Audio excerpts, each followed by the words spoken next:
Hi, my name's Paul. I live with my crazy mother-in-law, gorgeous wife, and hippie daughter and her dog Sam, and my little foxy queen, VV Lish, amongst the rainforests in the Northern Rivers region of Australia. I've been assigned the role of project manager, repairing a rundown home surrounded by an overgrown jungle.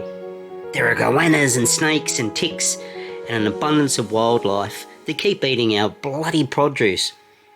Our collective dream is to renovate the house and build a small farm to grow enough food so we're completely independent from the system, living off our harvest. Sounds easy, but we're discovering we just may starve to death if we don't overcome the challenges that face us. This is our journey to freedom and self-resilience. We welcome you to watch on and see how we manage to overcome or fail. Welcome to Wedgetail Views. G'day, welcome back to Wedgetail Views. I've got a big problem. I want to put this shower base in here, right?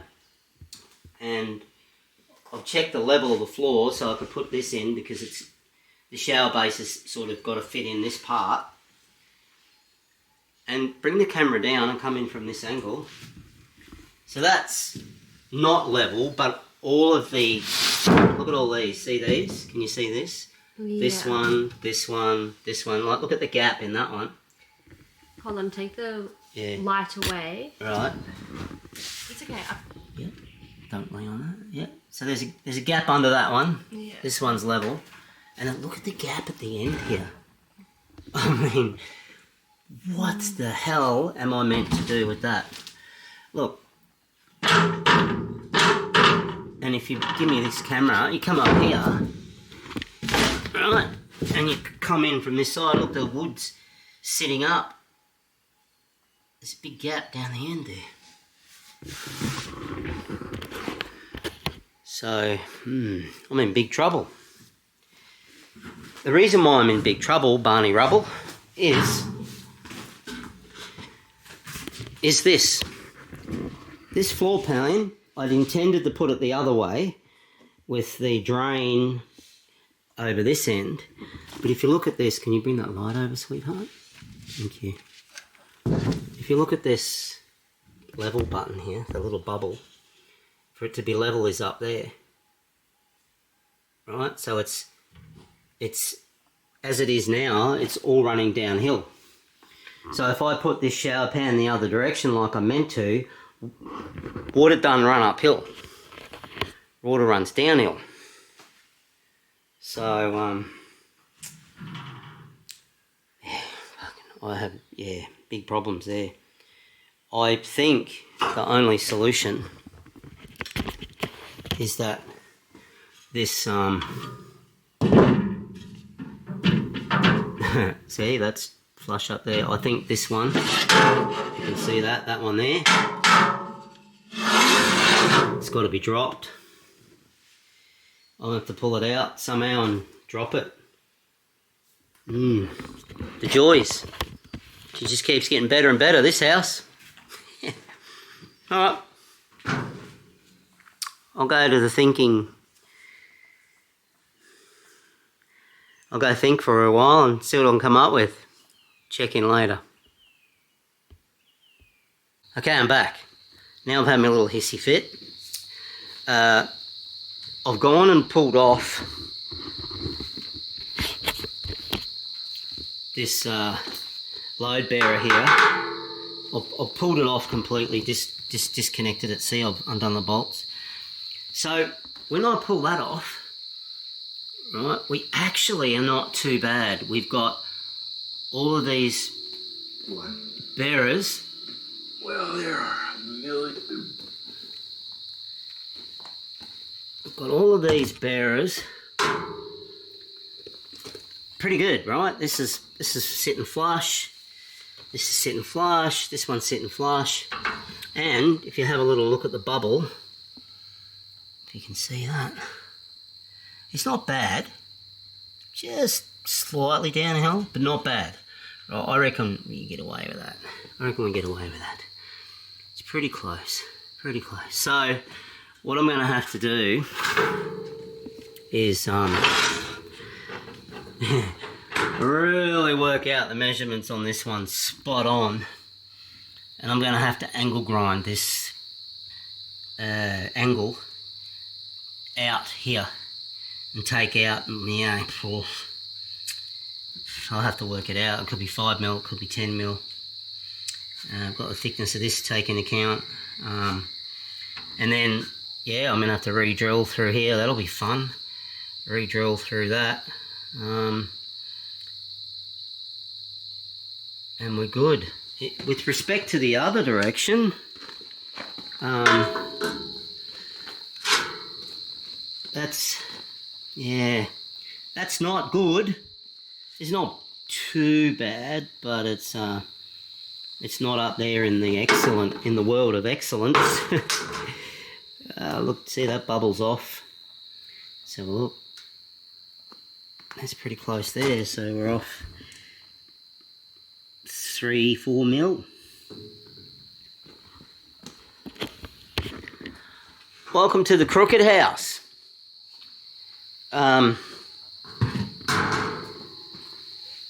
Yeah, I think that it being out a couple of mil that way is not so bad compared to the nearly 40 mil that was out a minute ago, going on that fall. I think I'll get away with that.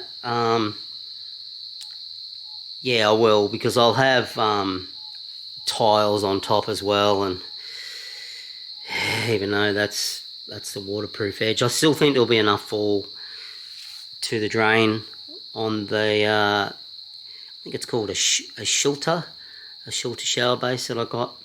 I think we'll be okay, just with a slight gradual increase over that big length, but yeah, not as bad as I thought it was going to be.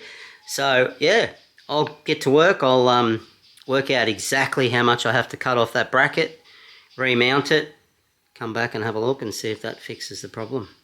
The joys. I'm back. Alright, so I've angle grinded the top off. I've angle grinded the top off that bracket that was on one of the posts, and I took off about 4.5 mil, and she's back on, and this is how it's turned out. So nice and flush there. This is the one I put back on. Nice and flush, nice and flush, nice and flush. And if you have a look, the light ran out of battery before, but anyway, there's the level. So it's spot on. So that's pretty good. I'm happy with that. I was a little freaked out, if I'll be honest with you, at the start. Start having to mess around with bearers and things. Ooh, you run into all sorts of trouble. But turns out it wasn't too bad. It was a reasonable fix. I've really got no idea what I'm doing, trying to make sense of it as I go. But yeah, that'll do. That'll do it. So I guess if you get picky and you kind of want to, I've added a shot mark. Oh, great. So I don't know what that was. You'll see that this is actually, because you could go, well, look, I guess what I'm saying is I'm doing the work now that the builders should have done the day they built it. And I was kind of thinking, well, you know, this day and age, builders just don't give a shit. And we've had a new house and it had a banana wall in it, brand new, brown spanking new. And you think the quality's dropped, but this was built 30 years ago, so can't use that argument, can I? So, but if you have a look at this here, this height here is lower now than this, so you can't say, oh well, you know, the post has moved, because if the post dropped, this would have dropped with it, and it didn't. So they've stuffed this up when they built it. They didn't put it in flush, in level with the rest of them. So I don't need to put the tongue and groove flooring back under here, and as you can see, I couldn't even get this bit out, because it's actually going to be a wall from here, and right on that wall I'm dropping 20 mil down flush with these, so that the shower floor or the shower pan is going to be level with the rest of the floor. so it's a seamless shower, so you can just walk straight in, there's no step. So I'm putting the step down in now. So I'll actually just run a piece along that front edge, a bit of 4x2, bit of 35 by 75, whatever you want to call it,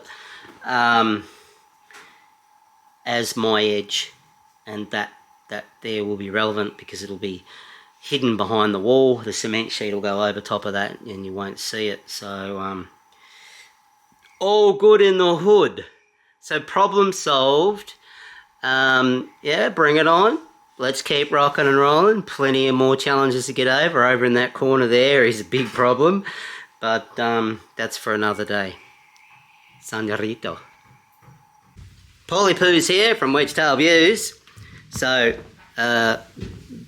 pretty good day so far. So I've had a lot of drama with Bunnings, stuffing up orders and not being reckoned they can't get up a drive and all of this. So we've sort of come to a stalemate. We can't do much more in here, right? Because I'm waiting on the tongue and groove flooring. Got a call this morning saying there's no tongue and groove flooring. I was in there yesterday and there was tongue and groove flooring. They didn't put it aside. So I got a little shitey. I rang the manager and had a bit of a bitch at him and said, nah, I want the flooring out here. I need it today. He come through. Good on him. Here it is here. It's arrived. The truck got up the drive. Apparently he couldn't get up the drive according to them, but he did. Not a problem. So I'm excited. We can move on to the next part of the mission. And the next part of the mission is going to be getting this floor in here. And we'll floor the shower pan, which is just over here. We'll floor all this floor. And then I'm going to put this window door, slidey door back in. I'll get the other way so you can see from the light. I'll put this slidey window back in, sliding door, and then re-sheet this wall so that if we get rain coming from the south west, then it won't wet all my new tongue and groove flooring. So that's the agenda. Waiting on the second Bunnings truck to arrive, which should be any minute. And he's got all the rest of the stuff, which is a pretty big load. There's tiles, there's sheeting, there's lots, pretty much everything. So, and then I'm just waiting on the cement sheets, which I don't really need till a bit later on. So, whew, good news. I was not looking forward to having to go down to that driveway with my trailer and cart up all of this stuff one load at a time. So I don't have to do that. The trucks can get up. So good news. Arigato. Good morning. Paul from Wedgetail Views. So I got up this morning all excited. The Bunnings orders arrived. We've got our tongue and groove flooring. Fantastic. Good news. And then, oh fuck, you know, I'm just getting friggin' over this shit and friggin' arsehole job. Got into this room. It's the front room, which is going to be the master bedroom, walk-in robe and bathroom or ensuite. And then, of course, this side here is going to be the laundry and the toilet. And what I discovered, like, we managed to save a few bits of the floor, and they're really hard to get off because you can't get them out from the walls because they're all screwed in and there's pipes and shit all through them, right? Turns out, have a look at this. I'll turn this around. This tongue and groove flooring is $835 by the looks of it, roughly. Well, the tongue and groove flooring I got from Bunnings is $800, which means that none of it lines up. None of it. So I've got to get all of this out. I don't even know how I'm going to go getting this out. I'll show you what happened up in this corner. Because the way they build it is they put the floor in and then they put all these walls in, and all the ones around the edge are floating. Right, and the getting the floor out of here was just horrible, and all these screws, they break off. They don't even come out, right? So I've had to cut it out as close as I can to the wall and then pack it all right like this. So this is where the joint will be. Yeah, what a problem. So what that means then is, yeah, it just gets worse. I'm going to have to cut it all the way along here and then box it all up all the way along, but then I've got a septic to get around. Like, there's the bearer. I've got to get a hole in that, right?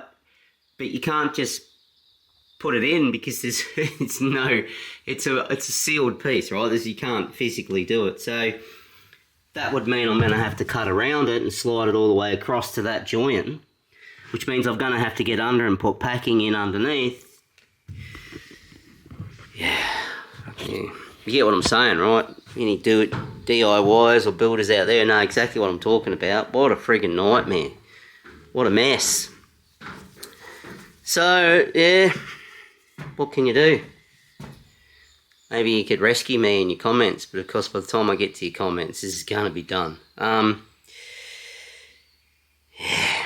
Alright, well, that'll be today's job. Here I was thinking we'd get the floor in, but it ain't going in. And then all these, what I'm going to do is, these cavities, we won't be using them anymore, so I'm actually going to pull this out, and this door has to be moved across anyway. So all of that will come out, and I'll get that floor in. I'll get that tongue and groove flooring into here, and then I'll put the wall over top of that so that the new wall will go over the fresh new floor. And I'll actually do the same here. This is again another sliding door wall cavity that we won't be using. So yeah, I'll pull out to that support beam there and across there and reframe this. So yeah, I didn't really want to have to do that. You can probably tell I'm a bit disappointed this morning, a bit down. Anyway, feel a little bit of tension in my throat.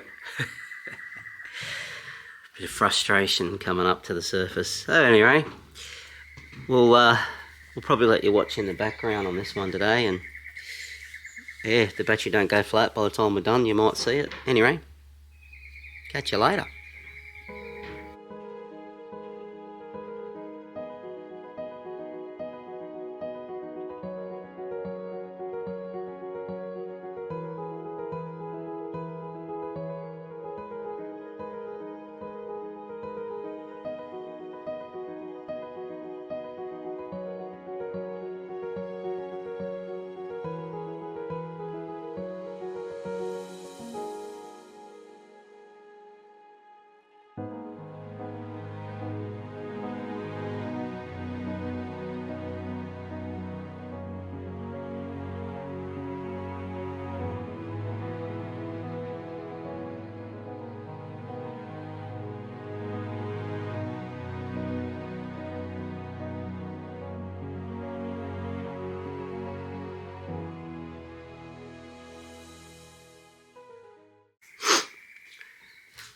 When I was a little boy, the owner's manual of the vehicle used to have in it how to adjust your tappets. Now I believe it says, warning, battery contains acids, do not drink, may be harmful. Now I don't know if that is a reflection of the stupidity of the human race, or whether it is the result of car manufacturers wanting to have you reliant upon their cars being serviced and you can't do that yourself. Or maybe it's a bit of both. So as a disclaimer, because this could be going on YouTube, don't be an idiot DIYer and do stupid shit like I am. Only get trained professionals in to do the job. So we've had a little detour, the power's off. I've pulled this PowerPoint out of the wall that was in here because this thing was down through the floor, right? And that is holding the floor in, right? But I don't know what I'm doing, right? I'm just an idiot. See, I took photos, right? And now I think it's back how it should be, all right? So if you're renovating your own home, don't do this shit, okay? You could kill yourself, right? So I'm just an idiot, and I'll take life into my own hands, and that's my choice. So you don't need to comment down below that I shouldn't be doing electrical shit, because I shouldn't, I agree. Alright? Same as walking along a cliff on an ocean view. If you're walking along a cliff and you could fall to your death, that's your choice. Go for it. But as a disclaimer, if you're going to do renovations, make sure you get trained professionals in when you need them. Which I'm doing, by the way. I've had trained professionals in to move my switchboard. And they're coming back as soon as I get some of the framing up here to rewire the place. So, but today, they're not around and I have to proceed forward. Anyway, I'll stick you back up on the tripod and we'll keep motoring on.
Next episode, we find some evidence of not one, but 2 snakes living in our roof and or wall space. Crikeys, look at the size of that skin. Then we'll pull out the wall separating the lounge and the renovating space I've been working on for the last few months. Unfortunately, there's no way around it. It's got to be done. It has to come out. I've surrendered to the fact that it's got to come out. So it's coming out. Well, that's it, folks. Ta-ta for now.